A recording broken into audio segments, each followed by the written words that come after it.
The universe isn't something that happens to you, it reflects you. Not through wishful thinking, but through the way your mind interprets every challenge, every setback. Your perception isn't just an opinion, it forges your reality, a truth echoed by ancient Stoics and proven by the resilience of men who've stared down chaos. You don't change the world by yelling at it. You change it by mastering the only territory you truly own, your mind. This isn't just philosophy, it's the battle plan for any man tired of being tossed around by circumstance.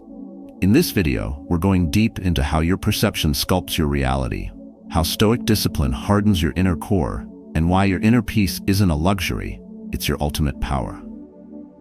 External storms become irrelevant when you've built an unshakable calm within. Every obstacle is neutral. You assign its weight. That's the bedrock of Stoicism. Not escaping the fight, but standing firm in the arena. To command your thoughts, not be commanded by them. We'll break down actionable, daily Stoic strategies to seize back your focus, cut through the noise, and build a life defined by clarity and control. If you're ready to take ownership of your mind and stop being dictated by the chaos, hit like. Subscribe and turn on notifications if you know your mindset can reshape everything. And stay until the end. This single perspective shift could be the armor you've been searching for. Let's begin, because the universe you experience is waiting for your command, forged in the stillness of your mind. 1. It's not the world, it's how you see it. Most men don't need their circumstances to change, they need their eyes to open. That's the hard truth. You're not being crushed by the world, you're being crushed by the story you keep telling yourself about it. The event isn't your problem, the meaning you gave it is. You lost your job, she walked away, someone betrayed you, those are facts. But the suffering, that's perception. And until you understand this, you'll keep blaming the storm instead of building the strength to walk through it. Stoicism doesn't sugarcoat pain. It exposes the lie that pain equals defeat. Marcus Aurelius wrote, "If you are distressed by anything external, the pain is not due to the thing itself, but to your estimate of it, and this you have the power to revoke at any moment." That's not a feel-good quote. That's a demand for accountability. Here's what that means for you right now. If you keep interpreting setbacks as personal attacks, you'll stay emotionally weak. But if you shift your lens, the same setback becomes training. It becomes the exact pressure that builds your core. The moment you stop saying, "Why is this happening to me?" and start saying, "What can this teach me?" your entire posture shifts from passive to powerful. It's the same world, you just stepped into it differently. Think of Walt Disney. People laughed at him, said he wasn't creative, said he lacked imagination, told him he'd never make money with a cartoon mouse. He was broke, alone, rejected. But here's the difference. He didn't internalize their opinions as reality. He didn't let rejection define him. His perception was stronger than their ridicule. That's why we're still saying his name. His vision didn't survive because the world was kind. It survived because he chose to see criticism as clarity, not condemnation. You've got the same choice. Every day, your brain scans the world for meaning. It's automatic. But what isn't automatic is the meaning you allow to settle. You can't stop pain from showing up, but you can stop handing it the microphone. The man who learns to pause before reacting, to reframe before responding, becomes someone life can't rattle. Because reality bends, not by force, but by perception. That's not spiritual fluff. That's a cognitive strategy. That's the battlefield of modern masculinity. So, what do you do today? Start small. The next time something frustrates you, don't react. Name it. Question it. Ask, is this really a threat, or am I just interpreting it that way? Then breathe. Reset. Respond with intention, not impulse. And if you fail, do it again. Stoic strength isn't perfection, it's persistence in the right direction. The world isn't changing, but your mind can. And when it does, everything around you starts to move differently. Not because the universe shifted, but because you did. You stopped letting the storm dictate your story. You started using your eyes like a weapon. Because perception isn't soft, it's power. And in a world that wants to provoke you, the calmest man in the room controls the outcome. 2. Own your perception. Own your life. If you can't command your perception, you'll be a prisoner in a world that exists only in your head. That's not philosophy, it's a fact. Most men are not defeated by circumstances. They're defeated by how they perceive those circumstances. And that's a quiet death because it feels like truth, but it's just an unchecked thought, dressed in emotion, ruling your reality. The Stoics didn't waste time fighting things they couldn't control. They fought to control their judgment, because perception is the first battle. Lose it, and you lose the war. The mind doesn't just react, it assigns meaning. That means your mental suffering isn't an automatic consequence of what's happening around you. It's the result of how you've chosen to interpret it. Epictetus said, "It's not events that disturb us, but our judgment about them." And modern science echoes the same truth. Perception literally rewires your neural patterns, affecting what you notice, how you respond, and what becomes possible. So if your life feels chaotic, maybe it's not the world. It's the lens you're refusing to change. Look at James Stockdale, American pilot, prisoner of war in Vietnam, tortured for years, kept in solitary confinement. He couldn't change his cell, his captors, or the pain, but he changed how he saw them. He said, "You must never confuse faith that you will prevail in the end with the discipline to confront the most brutal facts of your current reality." Stockdale survived because he separated what he could control, his attitude, his beliefs, his will, from what he couldn't. And that clarity kept him alive. Can you do the same? The problem is, most men let their perception run wild. They let fear paint every situation as catastrophic. They let their ego distort every criticism as an attack, and they label every discomfort as injustice. But Stoicism cuts through the noise. It says, pause. Don't trust the first story your brain tells you. Interrogate it. Ask, is this real or is this just my mind reacting? That one question is a weapon, and if you train with it daily, it rewires how you show up. Calmer, clearer, harder to provoke. Here's something you can do right now. For the next 24 hours, treat every emotional reaction as a signal, not a truth. Don't act on it, don't suppress it. Just ask, what am I assuming here? You'll be shocked how many of your triggers are built on weak foundations, false assumptions, imagined threats, misplaced expectations. And once you see that, you stop being a slave to reaction. You start becoming a man of response. That's power. That's leadership of yourself first. Perception is the front gate. Everything in your life either passes through it distorted or enters with clarity. If you want a sharper life, sharpen your lens. This isn't about being cold or detached. It's about being clear. And clarity is the one tool life can't take from you. Not your boss, not your ex, not the market, not the government, just you. So the next time the world tries to get under your skin, ask yourself this: is this real, or is this just my interpretation screaming for attention? Then choose stillness. Choose to see what matters and let the rest pass. Because the man who owns his perception doesn't just survive, he steers. And every man who steers his mind is already altering his universe. 3. Acceptance sets you free. There's real power in knowing what not to fight. Because the man who knows what's outside his control can finally focus on what's inside his command. This isn't weakness, it's wisdom. And in a world where noise, opinion, and uncertainty surround you at every turn, clarity is strength. That's what acceptance is. Not resignation, but strategy. You don't surrender to life's chaos. You stop wasting energy on battles that don't belong to you. Epictetus said it best: what's beyond your control is not your concern. That line isn't cold. It's liberating. It clears the fog. It shows you where your time, your effort, and your discipline should actually go. Within. Because when a man finally stops trying to bend the universe and starts working on bending himself, he becomes dangerous. In the best way. Let's bring this into the real world. After a public scandal and multiple injuries, most people believe Tiger Woods was done. A fallen icon. A name to remember, not one to watch. But Tiger refused to fight what he couldn't change. The public opinion, the media frenzy, the broken body. Instead, he focused inward. He accepted the brutal facts. He rebuilt his mind, then his body, and then his game. 10 years after his last major victory, he rose again to win the 2019 Masters. Not because the world gave him a second chance, but because he gave it to himself. This is what Stoic acceptance looks like in action. It's not silence, it's not softness, it's clarity under pressure. It's the decision to stop wasting your mental firepower on external nonsense and redirect it toward what matters: your habits, your responses, your code. Because trying to control the uncontrollable is how most men lose their edge. They burn out trying to change the economy, someone else's opinion, or the past. Meanwhile, their own thoughts go undisciplined. Their actions become reactive. Their time gets hijacked by things they can't touch. That's not a strength, that's confusion. You want to shift your reality today?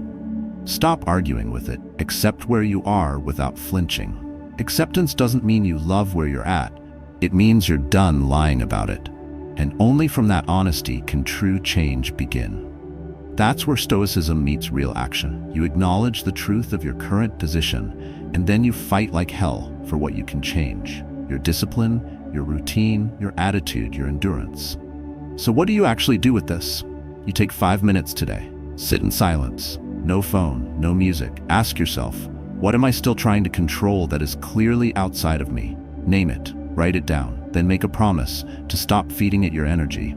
Instead, choose one thing that is in your hands today.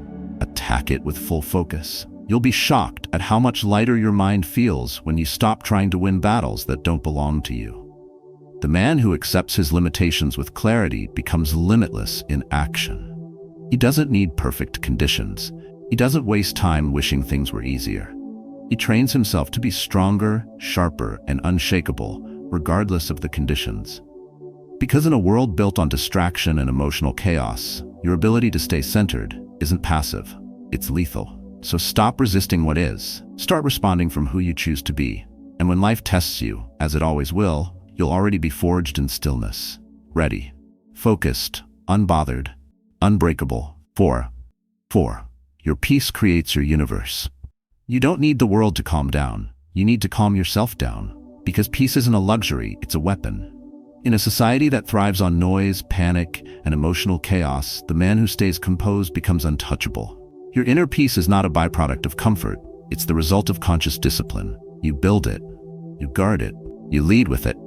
And once you do, the way you experience the world changes, even if the world itself stays brutal. The Stoics knew this well. Marcus Aurelius, a Roman emperor who led armies and governed an empire during plague, betrayal, and war, wrote, "If you are troubled by external things, it is not they that disturb you, but your judgment of them. And it is in your power to wipe out that judgment now." He wasn't speaking from theory, he was speaking from within the fire. He didn't retreat from responsibility, but he refused to let the chaos around him dictate the calm within. That's how a man walks through hell and doesn't burn. Today, men are bombarded with stress from every direction. Career uncertainty, relationship breakdowns, online distractions, and financial instability. The average guy wakes up already overwhelmed, already reactive. And the worst part? Most of it isn't real. It's noise created by mental clutter. When you lack mental clarity, even the smallest inconvenience feels like a war. But when you build inner stillness, even the storm loses its sting. Your peace creates your universe, not because you're delusional, but because you've finally taken ownership of what truly belongs to you, your internal response. Now think of a man like Jocko Willink, former Navy SEAL, combat leader. In the middle of battlefield confusion, where lives were at stake and bullets were flying, he didn't panic, he got quiet, because that stillness wasn't passive, it was power. He trained his mind to stay calm so his men could survive. That level of calm didn't come from the battlefield. It came from years of mental discipline, forged in the small decisions. Waking up at 4:30 a.m., training when no one was watching, taking ownership without complaint. You think your stress is overwhelming? Try leading a team through combat. Then realize, calm isn't gifted to anyone. It's built, and it starts in your daily mindset. Here's what you can do today. Block out 15 minutes. No phone, no noise. Just sit with your thoughts. Don't react. Don't distract. Just watch what comes up. It'll be uncomfortable at first because silence exposes what you've buried. But that's the point. You can't control what you refuse to confront. Then write down the 3 thoughts that keep showing up and ask yourself, do these deserve my energy? That single question, repeated daily, begins the process of reclaiming your mental terrain. Because here's the truth. The calmest man in the room isn't the weakest. He's the most dangerous. He sees what others miss. He doesn't speak just to be heard. He speaks when it counts. He doesn't chase attention. He radiates presence. And that kind of man isn't molded by external validation. He's carved from within. You want to lead? You want clarity? You want to feel powerful in a world that profits from your distraction? Then earn your stillness. Because when you own your inner space, nothing outside can own you. That's not just stoicism, that's survival. And in today's world, the man who keeps his peace keeps his power. 5. Act with virtue. Change what matters. The world doesn't need another loud man. It needs a man who acts with quiet honor when no one's watching. In a time where so many are chasing validation, applause, and shortcuts to visibility, the real ones choose a different path. Stoicism teaches that virtue isn't for show, it's for strength. You don't act right to look good. You act rightly because it's the only thing that builds unshakable integrity. And that's a currency the world can't counterfeit. Aurelius didn't sit on the throne, hoping people would praise him for restraint. He wrote to himself daily, reminding his own mind to stay clear, just, and disciplined. He ruled an empire, but he fought the same internal battles you do: ego, anger, fear, distraction. And what made him powerful wasn't the crown. It was the consistency of choosing virtue over impulse, even when no one else held him accountable. The same choice is in front of you every single day. Here's the thing. The modern world confuses virtue with weakness. You tell the truth, you're too soft. You show restraint, they call it lack of confidence. You do the right thing when it's hard, and people think you're naive. But deep down, everyone recognizes something different when they see a man who holds the line. Not a man who performs, but one who's forged in discipline. Because when you act with principle, you don't just influence your own direction, you anchor the chaos around you. Take a basic example. A man walks into a workplace full of gossip, under-the-table deals, and corner cutting. He doesn't preach, he doesn't attack, he just does his job with consistency, shows up early, finishes what he starts, speaks with respect, and owns his mistakes. Over time, people notice. Not because he demands it, but because integrity always casts a long shadow. One of those colleagues eventually steps up their standards. A junior watches silently, mimics the ethic. The team shifts, not overnight, but it starts. Why? Not because one man controlled the group, but because one man controlled himself. Virtue is not just moral decoration, it's a strategy. In a world where distraction is monetized, where emotion is weaponized, and where everyone's reacting, you become powerful when you choose to be steady, intentional, and principled.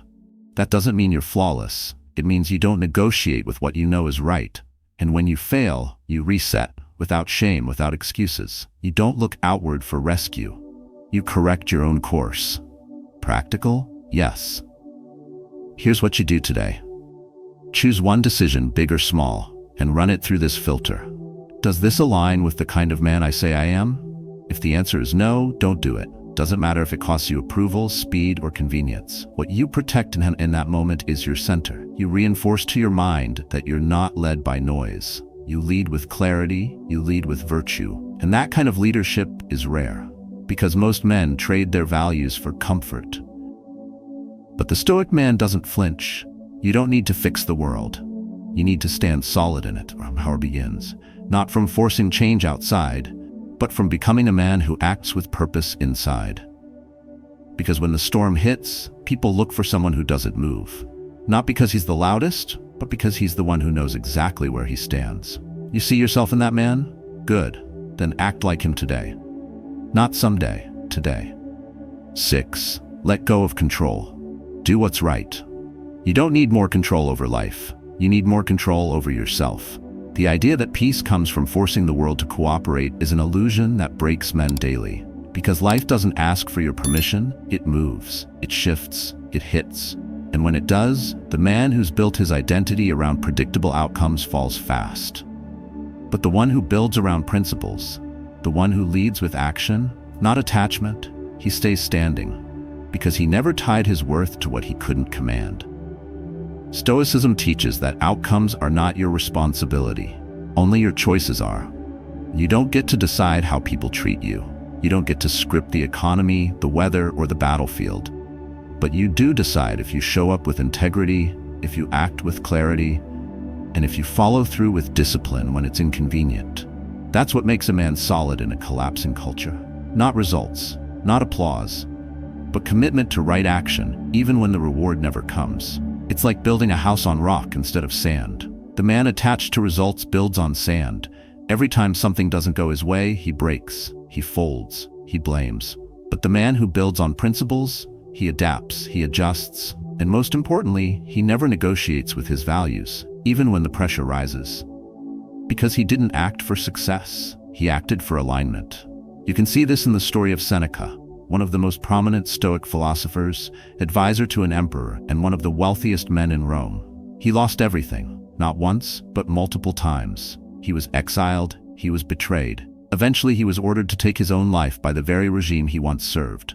Yet Seneca didn't protest, he didn't beg, he met death as he met life, with calm, with reason, with dignity. Because for him, living rightly had always been more important than living long. He said, "A good character when established becomes a refuge against misfortune." Not fantasy, not idealism, just steel discipline in motion. Let's bring it to the present. Picture a boxer stepping into the ring. He's trained for months, but the opponent changes last minute, bigger, meaner, and everyone watching doubts him. If he's outcome-driven, he panics. If he's identity-driven, he holds his ground. Because what's changed is the opponent, not the fighter's code. That's you in life. The opponent might be a job loss, a breakup, or a betrayal, but your stance doesn't shift with circumstances. Your values stay firm, because your goal isn't comfort, it's character. So, what do you do today? Drop the illusion that you need everything go your way to stay grounded. Write down one area in your life where you've been trying too hard to control the outcome. Then next to it, write what's actually yours to command. Your preparation, your behavior, your patience, your perseverance. That's your battlefield. Stop wasting energy beyond the line. When you act based on outcomes, your peace becomes fragile. But when you act based on values, your peace becomes unshakable. You don't need to win every fight. You just need to know that you showed up without compromising who you are. That's Stoicism in practice. That's what separates men who live on impulse from men who live on principle. One survives by reacting, the other leads by choice. Which one are you becoming? Because the moment you stop trying to control everything and start doing what's right regardless, you reclaim the only kind of control that ever mattered, the kind that can't be taken. 7. Stand still. Let the storm pass. Sometimes the strongest move a man can make is to not move at all. While the world scrambles, reacts, over-explains, and overreaches, the man who stands still, mentally and morally, becomes the anchor in chaos. He's not passive, he's precise. Because stillness is not the absence of power, it's the concentration of it. And in a world that constantly demands your reaction, your ability to remain centered becomes a declaration. I will not be moved by noise. The Stoics understood this with brutal clarity. They didn't chase calm conditions, they forged calm character. When Marcus Aurelius was leading Rome during plague, betrayal, and war, he wrote, "Be like the rock that the waves keep crashing over. It stands unmoved, and the raging of the sea falls still around it." He didn't ask for the storm to stop. He simply refused to be swept away by it. That's not poetry. It's practice. It's posture. It's the refusal to hand over your mind every time life throws a wave. Now picture this. You're in the middle of a street as a storm rolls in. Rain slashes sideways, wind howls like a threat. Everyone around you runs, hides, and panics. But you don't flinch. You plant your feet, you breathe. You feel the chaos without becoming it. You become the still point in a spinning world. That's the metaphor, but the application is real. Because the same thing happens every day in your actual life. A bad email, an accusation, a missed opportunity, someone tests your limits, and your body wants to react. But if you've trained your inner ground to be solid, you don't respond with emotion, you respond with intention. That is presence, that is power. Stoic strength doesn't look loud, it looks unshakable. It's in the man who listens before he speaks, who pauses before he judges, who doesn't confuse urgency with importance, and who walks into a room without needing attention, because his presence already demands it. That kind of strength is not built through comfort. It's built through repetition, through choosing the higher response again and again until it becomes instinct. Now let's talk action. If you want to practice this, you need to start training against reactivity. One exercise. Next time you're about to respond to something triggering, don't Wait 10 seconds, just 10. In those seconds, watch your emotions like clouds. Let them pass without chasing them. Then ask yourself, what would a stronger version of me do here? Not the louder version, not the more aggressive one, the one that's rooted, still, clear. And then do that. That's how stillness stops being a theory and becomes your default setting. Because stillness isn't about silence, it's about the signal. It tells the world you are no longer available to be manipulated by chaos. It tells your nervous system that you are not prey. And it tells your mind that it works for you, not the other way around. You don't panic when people gossip. You don't spiral when things break. You don't chase when someone pulls away. You stand, you breathe, you act with calm precision. And because of that, life begins to flow differently around you. Not because it got easier, but because you got unshakable. You see yourself in that? Good. Then today, stop proving your strength with a reaction. Prove it with composure. Let the world shout, spin, push, and you simply stand. Not because you're stubborn, but because you've trained yourself to only move when it matters. And when you do, the storm won't change who you are. It'll only reveal how strong you've already become. The universe you experience is not defined by events. It's defined by how you choose to interpret them. That choice, though often overlooked, is where your true power lives. As we've explored, it isn't about controlling the world outside of you. It's about mastering the world within. Your perception, your discipline, your virtue, and your stillness. These are not abstract ideals. They are daily practices, sharpened in the quiet, forged in resistance, proven in how you respond when things don't go your way. Each principle we've discussed, from owning your perception to choosing right action, from accepting what you cannot control to remaining unmoved in the storm, leads to one truth. Your mindset alters your universe, not magically, but methodically, through clarity, through control, through inner peace that doesn't collapse under pressure. And this kind of peace is not given, it's earned. You build it through deliberate effort, by shifting your focus from reaction to responsibility, from chaos to calm, from distraction to alignment. Begin now. Choose one concept from this video, just one, and live it today. Maybe it's pausing before you react. Maybe it's acting with integrity even when no one sees. Maybe it's sitting with discomfort rather than escaping it. Start there. Keep going. Do it again tomorrow. Over time, you'll notice that your world didn't change. You did, and that changed everything. If any part of this message spoke to you, I encourage you to share your experience in the comments. What resonated? Where are you applying it? What storm are you choosing to stand through today? Because the more we train together in this way of thought, the more unshakable we become. Not just as individuals, but as a community of men who choose discipline over disorder and wisdom over reaction. That is how you shape a different world, from the inside out.